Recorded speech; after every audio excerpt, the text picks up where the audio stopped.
Good morning, ladies and gentlemen. Just waiting to let everybody in and taking attendance in the meantime while people are entering.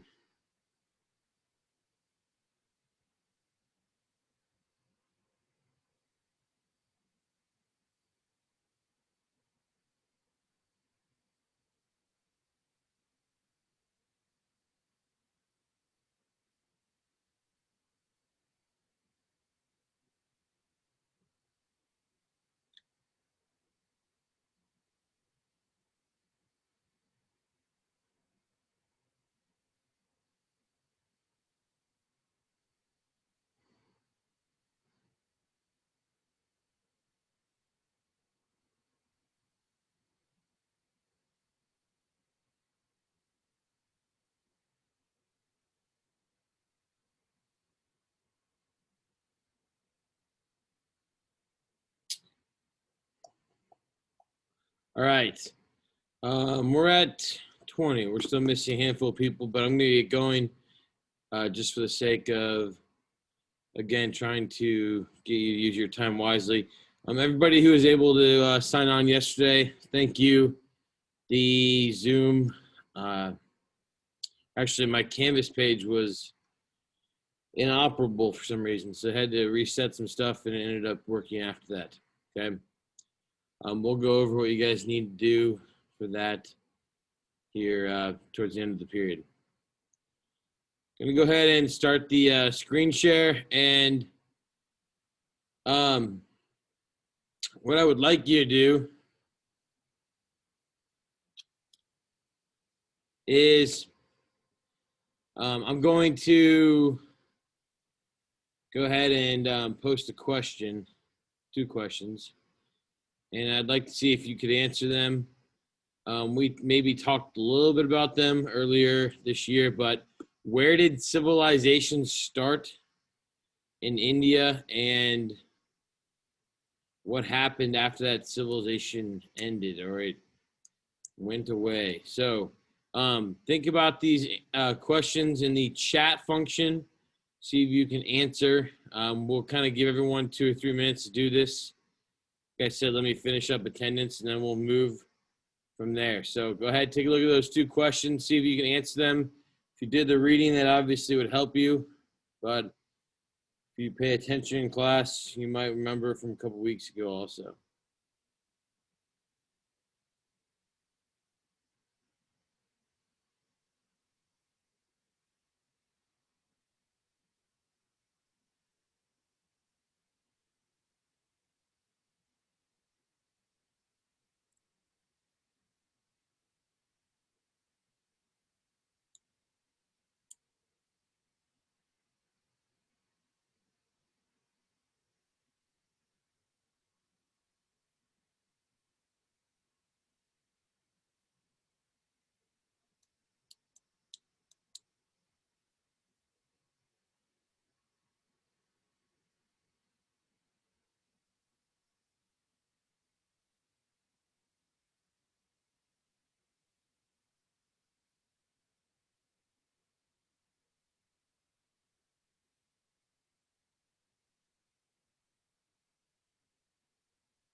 All right, let's see if we have anybody who posted. We got at least someone here. That's good.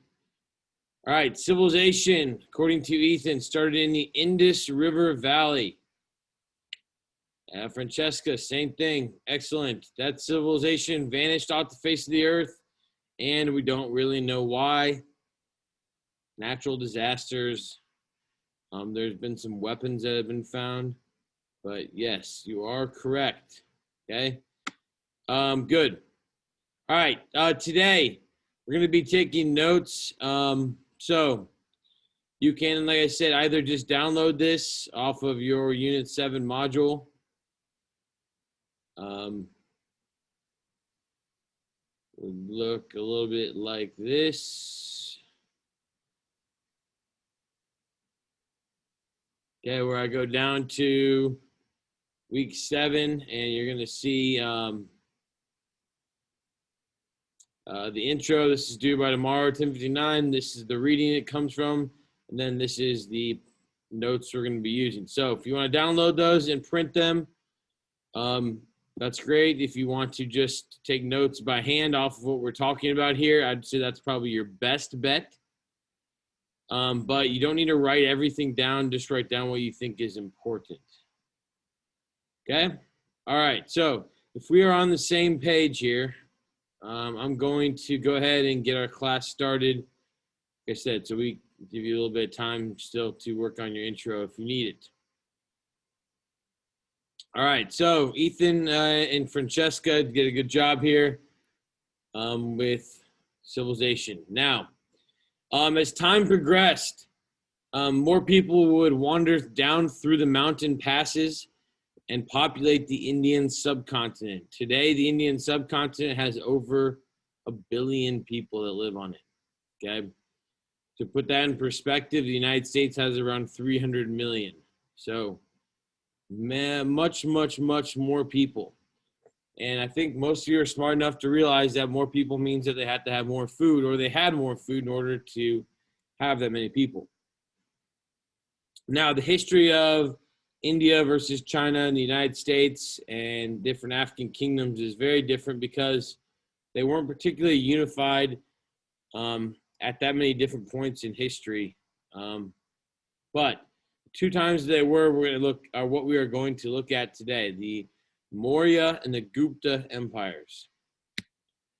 All right, so a couple things before we get into it too far. India was very difficult to unify because of the fact that it had a very diverse geography. On the eastern and on the western sides, okay, closer to the shore or the coast, you had a elevated land that made it difficult to farm. And then in the interior of the Indian subcontinent, you had a plateau. You guys don't know what a plateau is? That's an elevated area of land that's generally kind of arid, meaning it doesn't grow a lot of plants. Okay, and then underneath these mountains on the east and the west, you had these real fertile plains that deposited water from the rain from the oceans, and then you had 2 mountain ranges, the Hindu Kush Mountains and the Himalaya Mountains, that allowed for people to create farms and to exist.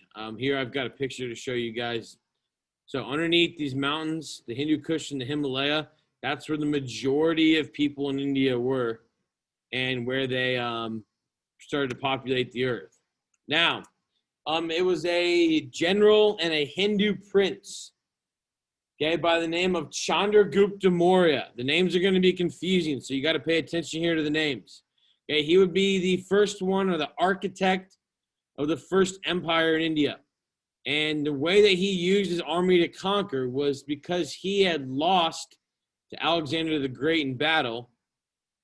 And so he realized that his army was inferior. He needed to reorganize his army. And so he did that in the north, and the majority of the population lived there. And he took that over using a military style that the Greeks used and communication styles the Greeks used. Okay, so connection with the Greek and Persian world allowed India to be unified, really. Okay, in the blue here, you're going to see what he ruled himself, and then underneath the blue, you're going to see what, in purple, what his grandson Ashoka ruled, which we'll talk about Ashoka here shortly. Okay, notice they never controlled the entire subcontinent. Nobody would do that until the British came in 1757. Okay, CE, so over 2,000 years later. All right. All right, the government of the Mauryan. They used basically a bureaucratic style of government where they had ministers that would report directly to the emperor or the king. They collected taxes like the Persians, so they became very wealthy. And then they spent that money to build roads and infrastructure to facilitate trade. So both of these empires were known for extensive trade in the Indian Ocean, which we don't really talk about in U.S. history. So that's kind of important. And then the other one was trade along the Silk Trade Route, okay, which connected them to China and then the civilizations in the Middle East and eventually Rome. This Chandragupta Maurya, though, was kind of a crazy. He was obsessed with death, and he always feared death. And so he slept in a different room in his palace every night. He kept a secret police force, which would report any type of secrets or anything people were saying that were against him or his officials. And we haven't talked about legalism yet. We'll talk about it next week. But he definitely believed in this thing called legalism, which was a very harsh approach to ruling. And if you disobeyed him, you would be put to death. All right, now, here's the irony behind this entire thing. He ends up giving up his rule 10 years into him being the emperor. He completely abdicates. That means he steps down and he decides to live the life of a Jain, Jain. And Jains still exist today. Jains are people that believe in nonviolence beyond even what the Hindus and the Buddhists believe. They believe that you should never touch or kill or defeat a living organism. So, do they eat very much food? No. So he would starve to death years after he stepped down from the throne. And Jains, one of the reasons why you maybe remember the symbol of a Jain is because that's the symbol that Hitler used to resurrect the Third Reich in Germany, called the swastika. That was an ancient Indian symbol for Jainism, which was super, super peaceful.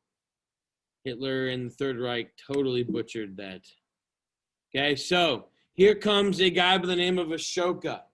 And he was the grandson of Chandragupta Maurya. And he killed, according to legend, again, these are passed down stories, he killed 99 of his siblings to take over power. Now, was it really 99 or did they just use that number? We don't really know. Were they siblings? Could they have been friends and aunts and uncles? Probably. But he killed off his entire family in order to be the next emperor. When he does this, a group of people known as the Kalingans, if you look on your map of India right here in the bottom right-hand side, the Kalingans rebelled. And so he took his largest army there, and he in one day saw the slaughter of 10,000 people by hand in front of him.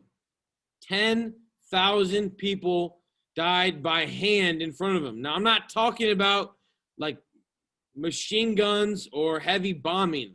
We're talking about hand-to-hand combat, 10,000 people in a day.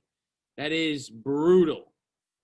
So, and very, very famously, Ashoka says, you know what? I made a mistake.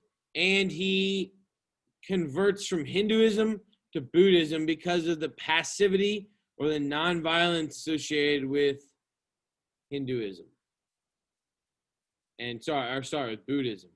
When he does this, he is going to spread his message all throughout the empire.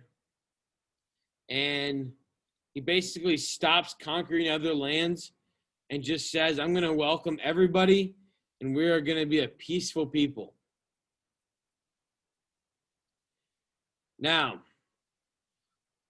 probably the most famous thing that he does, we'll take a look at these later though, is if you look on this map, each little dot that's not colored in was what's called a pillar edict.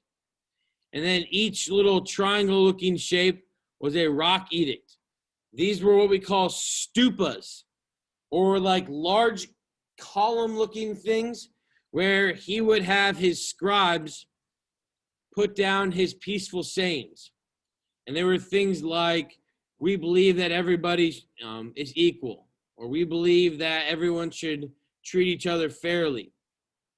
And so he had these stupas, or these pillars, inscribed with Sanskrit, which is the official religion or language of Hinduism, Aramaic, which was a language that was spoken by the Jews and different people in the Middle East, and in Greek. So if you were someone that was trading at this time, not only did they have good roads and good trade opportunities, but they were also peaceful. When you look at where most of these pillar rocks are, they are in places that welcomed a lot of trade into India. And so they would get these messages, and they would, again, at least recognize that they had the opportunity to trade peacefully. Now, he also sent Buddhist missionaries to spread the faith. And so this is the only time that Buddhism becomes popular in India. I'm going to say it again. It's the only time that Buddhism becomes popular in India. You'll see why. Buddhism is going to get basically kicked out of India after this. Okay? His most famous effects, he united the rest of India, which was much larger than his grandfather. He then weirdly switches over to being peaceful and spreading trade. And then the spread of Buddhism is legendary because the Buddha died around 509 BC, and it didn't really spread that much until this Ashoka leader in India. Now, after Ashoka died, you can see it was split up even more than this. Okay, after his decline, it split into the regional, basically states, and this is how it was until the Gupta could actually reunify them. All right, so fast forward 500 years. You get the fall of the classical dynasties in China, like the Qin and the Han. You have the Huns, these nomadic peoples that are racing around Central Asia and into Europe, wreaking havoc. In India, you have the Gupta family take power. Okay? And the Gupta, if you look on this map, almost identical to the land that Ashoka ruled. And they would use a little bit different style of rule that was a little more Persian, where they allowed local governments to rule themselves as long as they paid their taxes. And they gave the merchants and the artisans a little bit more say in who got to be the elected leaders. One thing that's important, I would jot this down in your notes, is they promoted Hinduism and Hindu concepts, even though they were somewhat tolerant in other beliefs. Why I point this out is tomorrow we're going to talk about reincarnation and karma and dharma. But the fact that they believed in Hindu concepts and reincarnation, they did not really, they believed very strongly in the caste system. This time period then is also known as the period of prosperity for India and what we would call the golden age. Everyone has their golden age in classic dynasties. This is India's golden age, more than that of the Maurya. All right, so here you see the expansion in the orange of the Gupta, and then you can see how each Gupta ruler added. The things that they came up with, though, would change the world. And I want you guys to understand this. I'm not trying to dog any other classic religions or civilizations, but what the Indians came up with would be copied by the Europeans and the Greek scholars and the Arab or Muslim scholars. And then it would take like another 1,000 years for people to actually process it to make it into things that we know of today. So in astronomy, that's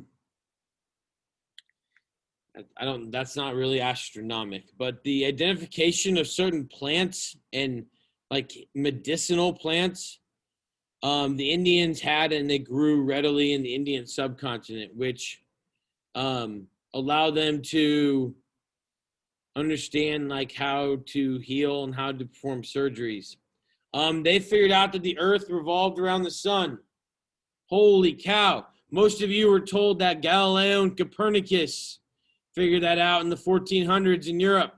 No, see, it was Indians that did that. They figured out the circumference of the earth, where, again, the Europeans were much further behind on that. In terms of math, they understood the concept of 0 and 1, which to this day, that's how we're able to function on this call. All our computers are a series of zeros and ones. The Indians did that around 300 CE. The decimal system, like 3.14 and pi, were created by the Indians. So if any of you are in geometry or you use pi, you can thank the Indians for that difficult math. In medicine, some of this stuff in medicine is absolutely crazy. It's really cool. They had vaccinations against the smallpox, again, thousands of years before anybody else. They knew how to break and set bones, and they had the first like major hospitals. They could perform plastic surgery. If you guys take your glasses off, you have them, or go like this to your forehead. Push your eyebrows up into your forehead, and then feel your skin. Like actually do it. Feel your skin. Feel all that extra spongy skin up there. They could actually take that skin off of your face, flatten it out, and then use it to like put over your nose, use it to put over your face if you got a hole in your face. They also could take skin off of your butt or some of the fattier areas of your body and graft onto your face. And that's exactly how people perform plastic surgery to this day. Like if you go watch a video, you go on Google and be like modern plastic surgery, it's similar to Indian plastic surgery from 1800 years ago. C-sections. My kids would not be alive if it weren't for this. My daughter was in the womb, like basically head upside down, and my son was just punting her over and over again. Without a C-section, she would not have been able to exit my wife's body, and my son would have died, drowned in there as well. So thankful for this whole idea of the C-section. Now, it's such a biased name. Does anybody know what C-section stands for?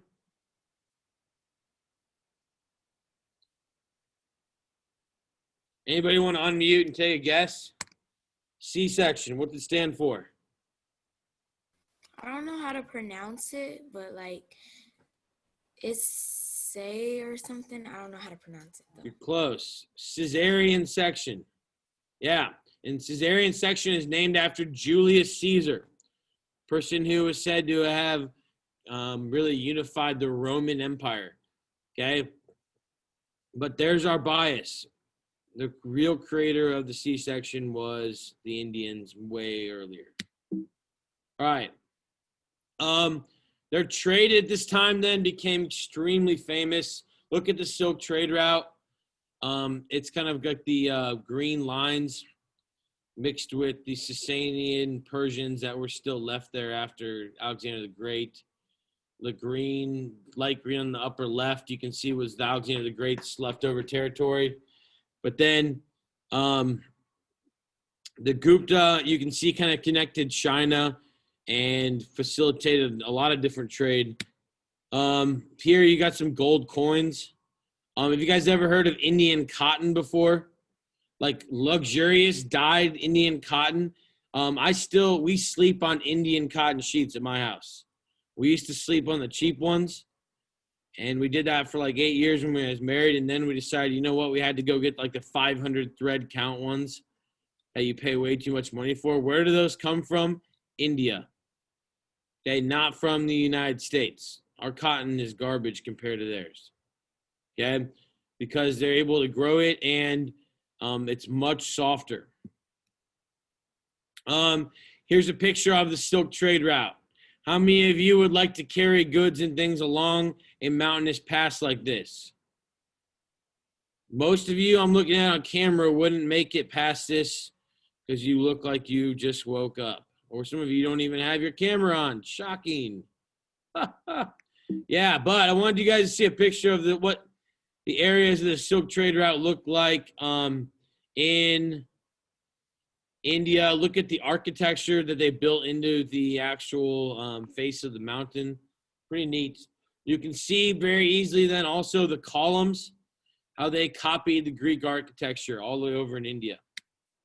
All right, here's early stupa, early Buddhist monastery temple. You can see a picture of the Buddha meditating. Here's kind of the evolution of Buddhist art. And the reason why I wanted to show you guys this, and we'll talk about the difference between Buddhism and Hinduism tomorrow, but you can see how Buddhism starts out very unique, 3rd century. So that's under Ashoka. And then you can see before the Gupta come. And then you can see once Buddhism migrates to China, this is in like early Chinese history after the fall of the Han Dynasty.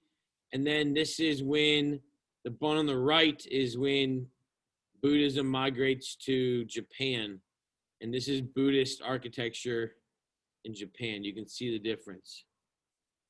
Okay. The thatched roof here, open air on the bottom. You can see, so if you ever see a building like this in Japan, you're going to see that actually came from India much earlier.